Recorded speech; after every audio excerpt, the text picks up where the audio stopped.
Shri my farming blog. આજે આપણે આવી ગયા છીએ ફરી મશીન ચાલુ કરવા અને આ મશીન ચાલુ કરીને બતાવીશું। આ રહી અમારી કેનલ જે પાણી આવે છે, પાણી ભરાઈ ગયું છે અને આપણે મશીન ચાલુ કરીશું। હવે પહેલાં અહીંયા હેન્ડલ ભરાવવું પડે ને પછી આ જે ઠેસી કહેવાય એને ઠેસી અને પાછી પાડી અને અહીંયા એમ લગાવવી પડે ને પછી હેન્ડલ મારવું પડે અહીંયાથી આમ।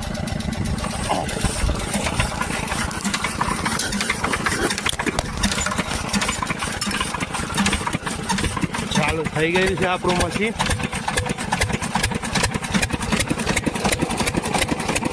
અને પાણી આવી ગયું છે, મશીન ચાલુ થઈ ગયું છે અને પાણી ઢારિયામાં આવી ગયું છે। અહીંયાથી પાણી અંદર જાય છે।